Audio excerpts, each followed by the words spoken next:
আচ্ছা শুরু করি। আসসালামু আলাইকুম সবাইকে।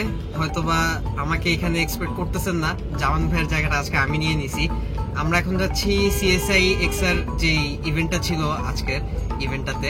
এখানে পিসিবি টিমের এক অংশ আছে, বিশাল একটা অংশ। জামান ভাই, মান্না ভাই ওনারা আলাদা যাচ্ছে, আমরা একটু আগেই চলে যাচ্ছি, কিছু প্রিপারেশনের ব্যাপার আছে। সো দেখা হবে বাকি সবার সাথে ওইখানেই।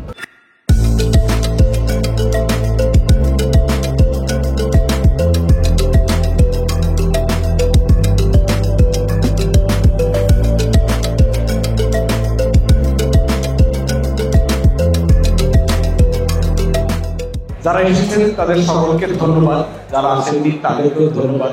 এক্সা বাংলাদেশে বেশ কয়েকটা মডেলের হেডফোন নিয়ে কাজ করতেছে। আমরা তার মধ্যে আজকে দেখব যে কোন কোন হেডফোনগুলো অ্যাকচুয়ালি গুড আর কোন কোনগুলা নিডস ইমপ্রুভমেন্ট।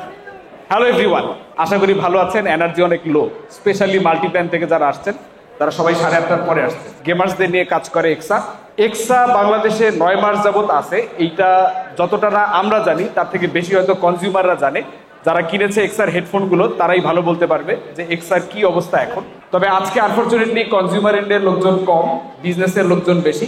তারাও বলতে পারবে যে এক্সা কি পরিমাণ সাপোর্ট দিয়ে যাচ্ছে। একটা জিনিস আমরা জানি নিশ্চিতভাবে, সেটা হচ্ছে এক্সার যে প্রাইসিং খুবই অ্যাগ্রেসিভ প্রাইসিং। এই প্রাইসের যে বড় বড় অনেক ব্র্যান্ড আছে যারা তারা এই প্রাইসের সাথে কম্পিট করতে পারতেছে না। That's where EKSA is making its ground.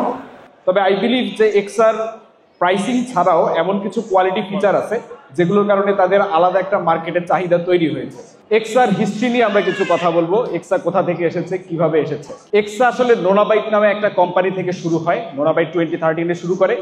2015 নাগাদ তারা ওইএম, ওডিএম এই টাইপের কাজ করতো, বিভিন্ন ব্র্যান্ডের জন্য তারা তাদের প্রোডাক্ট তৈরি করতো। 2017 সালে ওয়ান অডিও নামে একটা কোম্পানি তৈরি হয় যারা DJ music, hi fi sound equipments নিয়ে কাজ করতো। এরপরে আপনার এক্সা 2018 সালে গেমিং ফিল্ডে চলে আসে, যে গেমিং হেডফোনগুলো নিয়ে তারা কাজ করা শুরু করে। কারণ ওই সময় যে গেমিং হেডফোনগুলো পাওয়া যেত এগুলো দেখা যেত অনেক ভারী, বাল্কি এবং যেই কোয়ালিটি সাউন্ড আমরা এক্সপেক্ট করি ওই কোয়ালিটি সাউন্ড অনেক সময় তারা দিতে পারতো না। প্রথমেই আছে এক্সার E7000 সিরিজ। এই হেডফোনের মধ্যে এতগুলা ফিচার, কিন্তু প্রাইস আপনারা যারা জানেন তারা অবাক হবেন যে এই প্রাইসে এত ফিচার কেমনে দেওয়া পসিবল। কিন্তু কাজের যে ফিচারগুলো আছে তার মধ্যে অনেকগুলোই আপনার এক্সপ্লেইন করতে হবে। যেমন এগুলোর মধ্যে 7.1 সারাউন্ড সাউন্ড আছে, মিউজিক, গেমিং, সফট যে কোনো টাইপের মিউজিক আপনি দেখতে পারবেন। নয়েজ ক্যান্সেলেশন আছে, মাইকগুলো আপনার ডিটাচেবল, তারপরে 8GB এলইডি লাইট তো আছেই। এই যে মডেলটা আমরা দেখতে পাচ্ছি স্পেসিফিক্যালি, এইটার মধ্যে আপনার একটা সাউন্ড কন্ট্রোল সিস্টেম আছে যেটা দিয়ে আপনি সাউন্ড কন্ট্রোল করতে পারবেন। এবং কেবলগুলো হচ্ছে ব্রেইডেড, এবং ব্রেইডেড কেবল হওয়ার কারণে এগুলার লঞ্জিভিটি কিছুটা হলেও বেশি। নেক্সট স্লাইডে আছে এক্সা E1000 WT, specially AI intelligence, noise cancelling microphone. তারপরে গেম যারা খেলেন তারা অনেকেই জানেন যে হেডফোন মাঝে মধ্যে খুব ক্রুশাল রোল প্লে করে, স্পেশালি কোন পাশ থেকে কে আসতেছে এটা যদি কেউ আগে একটু ডিটেক্ট করতে পারে with the headphones of course, then it's very easy to target that area. Star engine pro যেটা আছে এইটা হচ্ছে আবার এক্সার প্যাটেন্ট করা ডিজাইন। এই ডিজাইনটা মানে এই সিমিলার ডিজাইনে অন্য কোনো ব্র্যান্ড তৈরি করতে পারবে না বিকজ অফ ইটস প্যাটেন্ট। অনেকগুলো ফিচার আছে, গেম মোড, মিউজিক মোড, তারপরে 2 মাইকস, 7.1 সারাউন্ড সাউন্ড, মানে মোটামুটি যা দেখতে পারতেছি ফিচার যা যা দেওয়া পসিবল সবই আছে। Plus PC, Mac, phone, PS4, Xbox, Nintendo Switch সব কনসোলে connectivity. E900 3D surround sound gaming headset, এটাও একটা গেমিং হেডসেট। এবং এটার মধ্যে আমরা দেখতে পাচ্ছি স্পেশালি এটার যে ব্যান্ডটা আছে ইচ্ছা মতো ফোল্ড করা যায়, যতই ফোল্ড করেন কোনো প্যারারাই ভাঙবে না। এবং এইটার কানেক্টিভিটি হচ্ছে 3.5mm জ্যাক দিয়ে, মাইক্রোফোনটা ডিটাচেবল। সো মোটামুটি বেসিক যা যা ফিচার আছে সবই আমরা পাচ্ছি। ফিডব্যাক, পিসি বিল্ডার বাংলাদেশ যখন কোনো কিছু করে, সেই ইভেন্ট হোক, প্রোগ্রাম হোক, রিভিউ হোক, কিছু ফিডব্যাক চলে আসে। এই ফিডব্যাক সবার জন্য ভালো লাগুক আর নাই লাগুক, আই থিঙ্ক ফিডব্যাক সবসময় মানুষকে পজিটিভ দিকে আগায় নিতে হেল্প করে। স্পেশালি যেখানে যেখানে ফ্লসগুলো আছে এগুলো পয়েন্ট আউট করা খুব বেশি জরুরি। আমাদের কাছে 2-1টা ফিডব্যাক আছে যেটা আমরা এক্সার টিমকে দিতে চাই। তার মধ্যে প্রথমত, এক্সার হেডফোনগুলো অনেকগুলো আমরা দেখেছি এইরকম একটা বারকোড দেওয়া থাকে যেটা দিয়ে আপনার হেডফোনগুলো আমরা আইডেন্টিফাই করি, বা ওয়ারেন্টিতে পাঠানোর জন্য এইভাবে সিরিয়ালটা চেক করা হয়। বাট দিস ইজ মানে কি বলে ভেরি এমন একটা জিনিস যেটা খুলে ফেলা বা খুলে যাওয়া, হারায় যাওয়া খুব বেশি ইজি। তখন এটা ওয়ারেন্টি ক্লেম করতে কেমন ঝামেলা হবে কে জানে। আমাদের পরামর্শ থাকবে যে এইখানে এভাবে না দিয়ে আইদার এটাকে মানে একদম এনগ্রেভ করে দেওয়া উচিত। এনগ্রেভ করে দিলে হয়তো তখন এটা আর মুছে যাওয়ার কোনো চান্স থাকবে না, অথবা এই স্টিকারটা কুশনের ভেতরে যদি প্লেস করা হয়, ড্রাইভারগুলোর যে হোল আছে এই হোলগুলো এড়ায়, দেন হয়তো এটা খুব সহজে হারায় যাবে না। এছাড়া আমার মনে হয় এই স্টিকার যদি কেউ হারায় ফেলেন তার ওয়ারেন্টিও হারায় যাওয়ার একটা রিস্ক আছে। আর এর বাইরে there could be more lightweight options like Air Comfy. আমার মনে হয় আরও lightweight, you can work on more lightweight options like slimmer ones, and air cushions can be standardized for all headsets. So you have different type of air cushions, so you can work on a standard air cushion so that can be replaced with any models. But that may be difficult because you have a very long product lineup. So এই ছিল আমাদের XR প্রতি feedback. I don't know how they will take it, but maybe something good will come from here. Let's talk with them and see what do they think. Anyway, আরেকটা কথা বলার ছিল, সেটা হচ্ছে এক্সার সবগুলো হেডফোনই নাকি কুশন সহ যে কোনো কিছুর 2 ইয়ারের ওয়ারেন্টি দিয়ে আসতেছে, replacement warranty. That sounds absolutely great. Let's talk with Leon. Final match your perform what happening?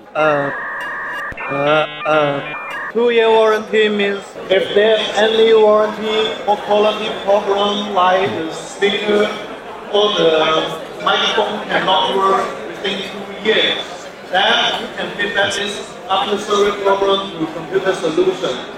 And if any problems like the speaker didn't work or microphone didn't work within 2 years, then we will offer our retail partners another new models for after service. This is what we can support our full support for our retail partners. Thank you. Thanks to Extra team to being with us, for being with us. We'll see you both. আমি সর্বপ্রথম 1971 সালের বীর শহীদ এবং July August 2024 সালের বীর শহীদদের আত্মার মাগফিরাত কামনা করছি, যাদের রক্তস্নাত এই পথ পেরিয়ে আমরা আজকে একটি মুক্ত স্বাধীন অবস্থানে নিজেদেরকে এক্সপোজ করার সুযোগ পাচ্ছি। আমরা আইওটির কথা বলি, এআইয়ের কথা বলি, এই এক্সেসগুলি শুধু লিমিটেড পার্সনদের থাকবে আর বিরাট অংশ এ থেকে দূরে থাকবে, এটা কোনোভাবেই কাম্য নয়।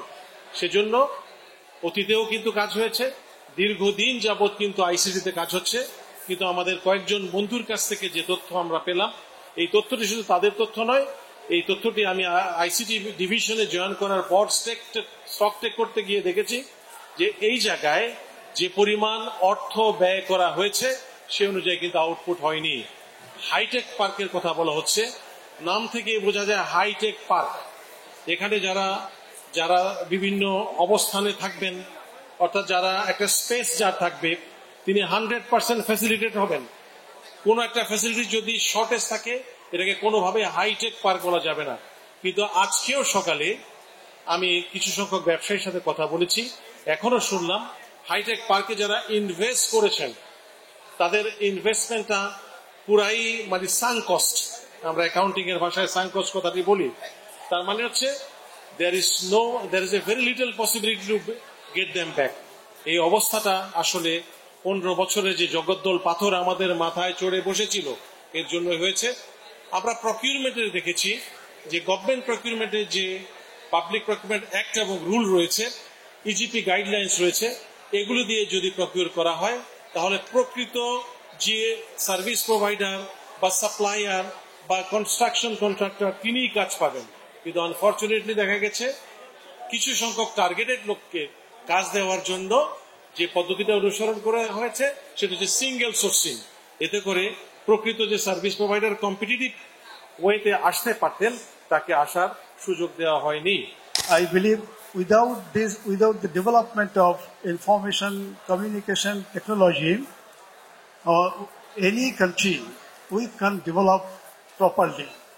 The whole world is running after this information communication technology program and progress. I wish all the best for this product, these dealers. Maybe the product is from China, right? And China is one of the biggest producing country in the whole world, not only for this ICT commodity or ICT product, every sectors. If you go anywhere, any country of the world, we can see the product of China, everywhere. So China is the biggest market, biggest producing country in the world. So I wish all the best for these dealers of ICT communities in Bangladesh. Thank you so much.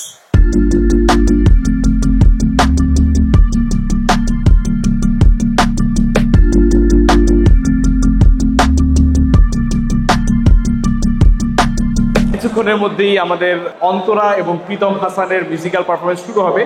তার আগে আমরা XR এবং computer সলিউশনের যারা highest partner রয়েছেন তাদেরকে স্টেজে ডাকবো তাদের উপহার সংগ্রহ করার জন্য। 3 নম্বরে আছে স্পার্ক টেকনোলজি, দ্বিতীয় টেকল্যান্ড বিডি, 1 নম্বরে কে? StarTech and engineering limited. 1 নম্বরে রয়েছে Star Tech and engineering limited. Antara এবং প্রীতম হাসান আপনাদের জন্য অপেক্ষা করতেছেন। আই হোপ আপনারা অপেক্ষা করতেছেন।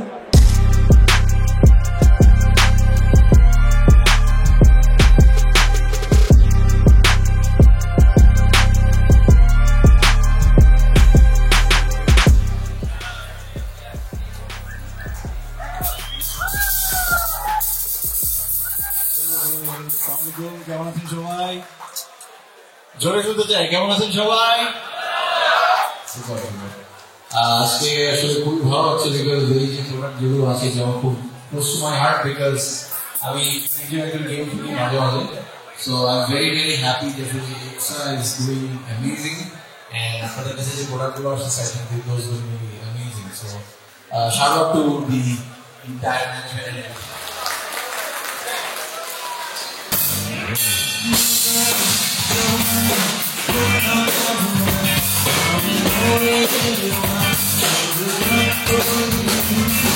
কি ফোন দিয়ে রেকর্ড করলে হবে? গান গাইতে হবে না? সবাই গাবে নাকি? 1 2 3 আমার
এখন বাজে রাত 12টা। প্রীতম হাসান তারপরে আরেকটা আপু ছিলেন, ওনাদের সকলের পারফরমেন্স শেষ। আমাদের পিসি বিল্ডার টিমের আয়োজন করা এটা হচ্ছে সেকেন্ড ইভেন্ট এবং প্রবাবলি এখন পর্যন্ত সবচেয়ে লার্জেস্ট। আমার সাথে আছে আমার ফুল টিম। দেখা হবে পরের কোনো অনুষ্ঠানে নতুন কোনো ইভেন্ট নিয়ে। সেই পর্যন্ত আল্লাহ হাফেজ। যার যার মতো চলে যাও, যার যার মতো চলে যাও।